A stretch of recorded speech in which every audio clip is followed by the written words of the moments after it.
नमस्कार, जनवार्तामध्ये आपल्या सगळ्यांचं स्वागत। सर्वप्रथम पाहूयात ठळक बातम्या।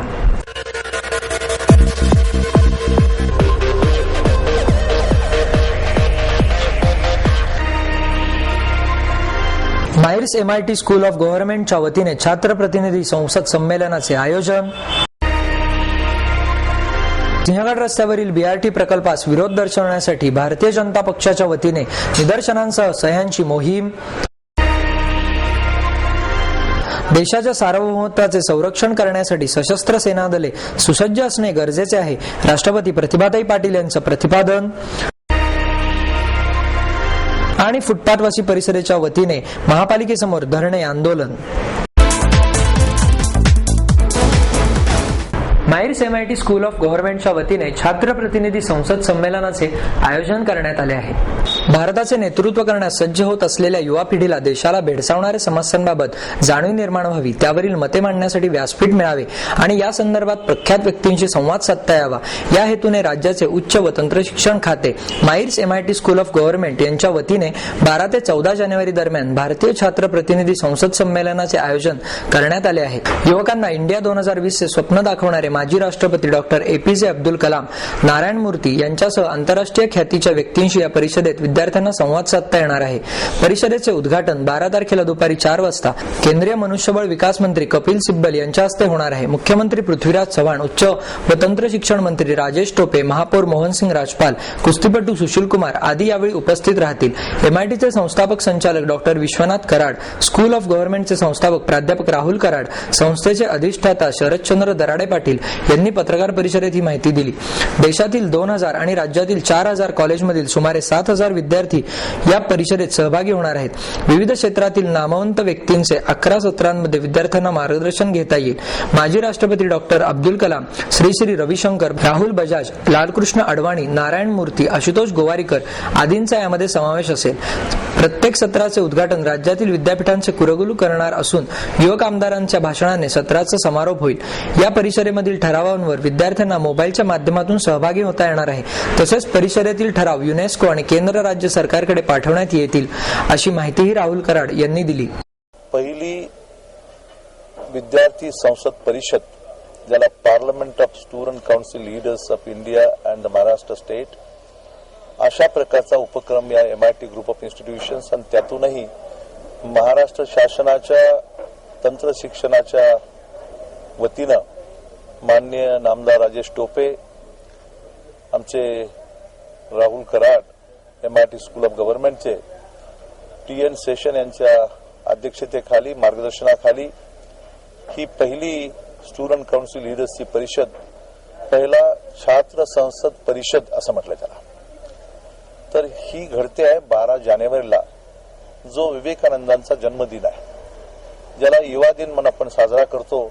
आणि या युवा दिनाच्या दिवशी सायंकाळी 4 वाजता महाराष्ट्राचे माननीय मुख्यमंत्री नामदार पृथ्वीराजजी चव्हाण, भारताचे HRD मिनिस्टर, शिक्षण खात्याचे मंत्री श्री कपिल सिब्बल माननीय नामदार यांच्या शुभहस्ते याची सुरुवात होते आहे आणि 14 तारखेला 14 जानेवारीला याचा समारोप आहे। या परिषदेमध्ये भारताचे भूतपूर्व राष्ट्रपती अब्दुल कलाम, आर्ट ऑफ लिव्हिंगचे श्री रविशंकर, नारायण मूर्ती, doctor Raghunath Mashelkar, doctor Vijay Bhatkar, LK Advani साहेब आणि इतर मान्य नामदार शरद पवार आणि इतर खूप मोठे या क्षेत्रातले जाणकार, सामाजिक, राजकीय आणि शैक्षणिक क्षेत्रामध्ये ज्यांनी आपलं काही योगदान दिलं या भारताच्या जडणघडणीमध्ये, या सर्व नामवंत लोकांचं या ठिकाणी सहभाग असणार आहे। संपूर्ण महाराष्ट्राच्या जवळ 6000 कॉलेजेस मधले विद्यार्थी प्रतिनिधी, म्हणजे ज्याला विद्यार्थी प्रतिनिधी विद्यापीठासाठी आणि जनरल सेक्रेटरी म्हणून जो कॉलेजचा असतो, अशा 6000 विद्यार्थ्यांच्या पैकी या विद्यार्थी काउन्सिल लीडर्सना बोलवण्यात आलेलं आहे। सुमारे 6 ते 7 हजार विद्यार्थी प्रतिनिधी याच्यामध्ये सहभागी होतील असा अंदाज आहे। विशेष बाब अशी आहे की हे एक वेगळं शैक्षणिक आणि सामाजिक जाणीवेचं संमेलन राहील। पहिलं भारतीय छात्र संसद परिषदेचं संमेलन असल्यामुळं या ठिकाणी या विद्यार्थ्यांच्या माध्यमातून आपल्या भारतीय लोकशाहीचं भावी चित्र कसं असेल, भावी दिशा काय असावी, याचा विचार, याचं चिंतन या परिषदेमध्ये मांडलं जाईल. सिंहगड रस्त्यावरील बीआरटी प्रकल्पास विरोध दर्शवण्यासाठी भारतीय जनता पक्षाच्या वतीने सह्यांची मोहीम राबवण्यात आली. सिंहगड रस्त्यावर सुरू होणाऱ्या बीआरटी वरून मनसे पाठोपाठ बीआरटी प्रकल्पास विरोध दर्शवण्यासाठी भारतीय जनता पक्षाच्या खडकवासला मतदारसंघाच्या वतीने सिंहगड रस्त्यावरील साहित्यभूषण भादखेर चौकात निदर्शनासह सह्यांची मोहीम राबवण्यात आली. यावेळी वाहतूक कोंडी होऊ नये म्हणून रस्त्याच्या कडेला हातात निषेधाचे फलक घेऊन ही निदर्शने करण्यात आली. तसेच बीआरटीस विरोध असणाऱ्या नागरिकांची स्वाक्षरी मोहीमही या ठिकाणी राबवण्यात आली. यावेळी भाजपचे नगरसेवक प्राध्यापक विकास मटकरी, नगरसेविका वर्षा तापकीर, महिला आघाडी अध्यक्षा निलिमा राव, युवा मोर्चाचे पुणे शहर चिटणीस अश्विन शिंदे, वृक्षसंवर्धन समिती सदस्य संदीप सणस आदी कार्यकर्ते आणि मान्यवर उपस्थित होते. भाजपचा बीआरटीला विरोधासाठी विरोध नाही, या प्रकल्पात अनेक त्रुटी असल्याचे मागील 5 वर्षातील अनुभवावरून निदर्शनास आले असल्याचे सांगत गेली 20 वर्षात या मार्गावरील वाहतुकीत मोठी वाढ झाल्याने वाहतुकीचा प्रश्न गंभीर झाल्याचे बोधे यांनी सांगितले. त्यातच बीआरटी सुरू झाल्यास वाहतूक समस्या अधिकच तीव्र होईल. त्यामुळे प्रशासनाने आधी रस्त्याचे रुंदीकरण पूर्ण करावे, पर्यायी रस्ते सुरू करावेत, उड्डाण पूल आणि भुयारी मार्ग करावेत आणि नंतरच बीआरटी सुरू करावी अशी मागणी करत प्रशासनाने जबरदस्तीने बीआरटी प्रकल्प राबवल्यास भाजप कार्यकर्ते बीआरटी जेथे सुरू होईल तेथेच थांबवली जाईल असा इशारा बोधे यांनी दिला. युवा पिढीला संस्कारक्षम बनवण्याबरोबरच त्यांच्यासमोर चांगला आदर्श ठेवणे ही कलाकारांची नैतिक जबाबदारी आहे, असे प्रतिपादन ज्येष्ठ गायिका डॉक्टर प्रभा अत्रे यांनी केले. गानवर्धन संस्थेच्या वतीने स्वरयोगिनी डॉक्टर प्रभा अत्रे शास्त्रीय संगीत पुरस्कार प्रसिद्ध गायक रघुनंदन पणशीकर यांना डॉक्टर प्रभा अत्रे यांच्या हस्ते प्रदान करण्यात आला. यावेळी तालयोगी पंडित सुरेश तळवळकर, संस्थेचे अध्यक्ष कृगो धर्माधिकारी, नातू फाउंडेशनचे शारंग नातू, रेवती नातू, दयानंद घोटेकर आदी मान्यवर उपस्थित होते.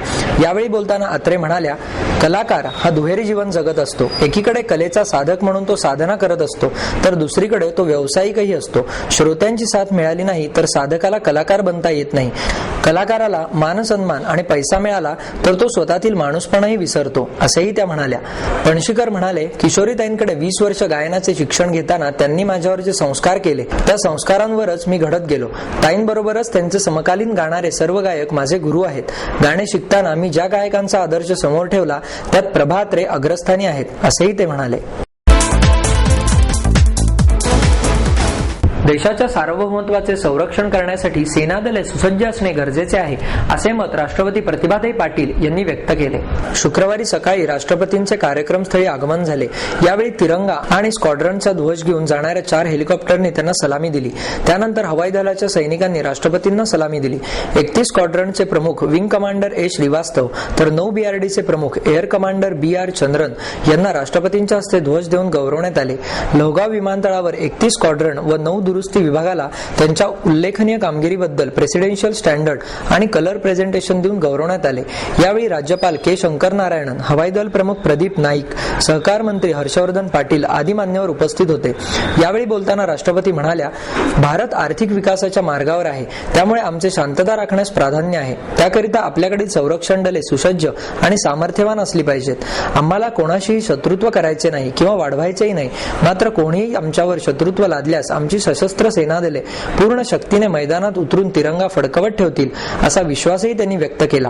राष्ट्रपतींनी आपल्या भाषणात 31 स्क्वॉड्रन व 9 बीआरडी यांच्या कार्याचा गौरवपूर्ण उल्लेख केला. त्या म्हणाल्या, भारतीय हवाई दल देशाच्या सार्वभौमत्वाचे संरक्षण करण्यासाठी समर्थ आहे. तसेच संकटकाळी देशातील नागरिकांच्या मदतीसाठी धावून जाते. भारतात आणि परदेशात सराव सत्रादरम्यान त्याने शानदार कामगिरी केलेली आहे. तसेच 31 स्क्वॉड्रन आणि 9 बीआरडी यांचा इतिहास गौरवास्पद आहे. राष्ट्राला तुमच्या कामगिरीबद्दल अभिमान वाटतो, असेही त्या म्हणाल्या. श्री अक्कलकोट स्वामी 2011 दैनंदिनीचे प्रकाशन ॲडव्होकेट प्रमोद आडकर यांच्या हस्ते करण्यात आले. यावेळी ज्येष्ठ विनोदी अभिनेते राघवेंद्र कडकोळ, विठ्ठल काटे, राम न्यूज पेपर एजन्सीचे संपादक राम दहाड आदी मान्यवर उपस्थित होते. हा समारंभ वादवर्तक उद्यानात आयोजित करण्यात आला. यावेळी बोलताना आडकर म्हणाले, आपण आपले काम सातत्याने चालू ठेवले तर भगवंताचे आशीर्वाद नक्की मिळतील. राम दहाड हे काम सातत्याने करीत आहेत, त्यामुळेच ते यशस्वीपणे ही दैनंदिनी प्रकाशित करीत आहेत, असेही त्यांनी सांगितले. विठ्ठल काटे आणि राघवेंद्र कडकोळ यांनीही यावेळी आपले मनोगत व्यक्त केले. फुटपाथवासी परिषदेच्या वतीने विविध मागण्यांसाठी महापालिकेसमोर आंदोलन करण्यात आले. पुणे शहरातील फुटपाथवर राहणाऱ्या असंघटित बेघर कुटुंबियांवर अतोनात अन्याय, अत्याचार होत आहेत. जीवनमरणाशी दैनंदिन संघर्ष करून उदरनिर्वाहाचे साधन उपलब्ध नसल्याने मिळेल त्या ठिकाणी निवारा घेऊन पोराबाळांबरोबर कष्ट करून ही कुटुंबे उदरनिर्वाह करीत आहेत. त्यांना शासनाकडून कोणत्याही प्रकारचे संरक्षण सुविधा उपलब्ध नाहीत, तर शासकीय योजनेच्या लाभापासूनही त्यांना वंचित राहावे लागत आहे. या सर्वांच्या मागे महापालिकेचे कर्मचारी वर्ग अग्रेसर आहेत, अशी परखड टीका फुटपाथवासी परिषदेचे अध्यक्ष ॲडव्होकेट BM रेगे यांनी केली.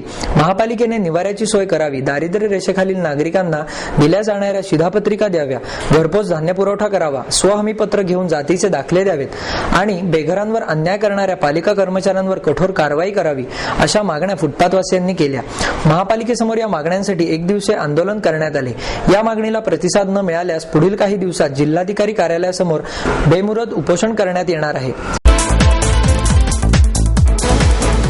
मोंटे कार्लो येथे 20 जानेवारीला होणाऱ्या आंतरराष्ट्रीय सर्कस महोत्सवामध्ये रॅम्बो सर्कस व्यवस्थापनाला निमंत्रित करण्यात आले आहे. मूळचे पुणेकर असलेल्या सुजित यांच्या मालकीची सर्कस असून त्यांनी आयोजित केलेल्या पत्रकार परिषदेत सुजित यांच्यासह सर्कसचे संचालक प्रकाश जांभूळकर यांनी ही माहिती दिली. रॅम्बो सर्कस पुणेकरांच्या मनोरंजनासाठी शहरात दाखल झाली आहे. डेक्कन येथील बाबा भिडे पुलाजवळील नदीपात्रामध्ये सोमवारपासून सर्कस सुरू होत असून 45 दिवस दररोज 3 खेळ सादर होणार आहेत. जागतिक पातळीवर पहिल्यांदाच आंतरराष्ट्रीय सर्कस महोत्सव होत आहे. यामध्ये भारतातून फक्त रॅम्बो सर्कसला निमंत्रित करण्यात आले आहे. जागतिक पातळीवरील नामवंत सर्कसपटूंचे खेळ भारतीयांना पाहता यावेत आणि युरोपप्रमाणेच भारतातही सर्कस हा संस्कृतीचा अविभाज्य घटक बनावा, हा या आंतरराष्ट्रीय सर्कस महोत्सवामागील हेतू आहे. सर्कसमध्ये 150 कलावंत आहेत. यात इथिओपियन, रशियन सर्कसपटूंचा समावेश आहे. सर्कसचा तंबू 220 डायमीटर आणि 65 फूट उंच आणि संपूर्ण तंबू वातानुकूलित आहे, असेही दिलीप यांनी सांगितले. शक्ती आणि ज्ञानाचा समतोल भविष्यात येणार आहे, असे मत स्वामी मकरंदनाथ यांनी व्यक्त केले. देशस्थ ऋग्वेदी ब्राह्मण शिक्षणोत्तेजक संस्थेच्या वतीने देण्यात येणारा ऋग्वेदभूषण पुरस्कार स्वामी मकरंदनाथ यांना पंडित वसंतराव गाडगे यांच्या हस्ते प्रदान करण्यात आला. यावेळी बोलताना स्वामी मकरंदनाथ म्हणाले, शाश्वताचा कधीही अभाव राहणार नाही, ते नक्कीच टिकेल. त्याचप्रमाणे मनाला शांती, तृप्ती, आनंद नसेल तर समृद्धता फिकी पडते. जीवन हे शांती आणि समाधानाने परिपूर्ण होण्यासाठी परमार्थाचा प्रचार व प्रसार ही आजच्या समाजाची गरज आहे. तसेच जो आत्म्याचे निधिध्यासन करतो त्यालाच आत्मा समजतो, असेही त्यांनी यावेळी सांगितले. कार्यक्रमाच्या वेळी ऋषिकेश बडवे, प्रथमेश जोशी, सुनीता शाळीग्राम, गंगाधर कुलकर्णी, चैतन्य आडकर, वसंत ठकार आदींचा विविध पुरस्कार देऊन सन्मान करण्यात आला. साईबाबांच्या कोणत्याही मंदिराला शिर्डीचा दर्जा देता येणार नाही, असे प्रतिपादन शिर्डी देवस्थानचे अध्यक्ष जयंत ससाणे यांनी केले. श्री साईबाबा पालखी सोहळा समितीच्या वतीने साईबाबा पालखी स्नेह सोहळ्याचे आयोजन करण्यात आले. यावेळी प्रसिद्ध चित्रपट अभिनेते जॅकी श्रॉफ, शिर्डी साई ट्रस्टचे संचालक KV रमणी, अभिनेत्री किशोरी शहाणे, दिग्दर्शक दीपक वीज, महापौर मोहनसिंग राजपाल, आमदार उल्हास पवार आदी मान्यवर उपस्थित होते. यावेळी रमणी यांच्या हस्ते साई जीवनगौरव पुरस्कार ज्येष्ठ साई भक्त अनिल शहा व विजय वाडेकर यांना देण्यात आला. यावेळी बोलताना ससाणे म्हणाले, गेल्या काही वर्षांपासून शिर्डी देवस्थान साई भक्तांच्या दर्शनासाठी तसेच राहण्यासाठी चांगली व्यवस्था करण्याचा प्रयत्न केला आहे. भक्तांना अधिकाधिक चांगल्या सुविधा कशा देता येतील हेच आमचे ध्येय आहे. साईबाबांचे विचार हे देशात नव्हे तर जगभर जावे ही देवस्थानची इच्छा असून ते जगभर पोहोचवण्याचे काम भक्तांनी करावे, असेही त्यांनी यावेळी सांगितले. लहान मुलांसाठी चांगले वातावरण राहिलेले नाही, त्यामुळे त्यांच्यासाठी स्वच्छ वातावरण कसे निर्माण करता येईल याचा प्रयत्न करायला हवा, असे सांगून श्रॉफ म्हणाले की देशामध्ये प्रत्येक व्यक्तीने थोडासा खर्च वाचवून गरिबांना मदत केली तर देशातील गरीब व्यक्ती नक्कीच कमी होतील. साईबाबांचे हेच विचार होते. आई वडील हेच आपले देव आहेत असे समजून त्यांची सेवा करा, माणूस बना, माणुसकी टिकवा, हे साईबाबांचे विचार आत्मसात करून आचरणात आणण्याची गरज आहे, असेही त्यांनी यावेळी सांगितले.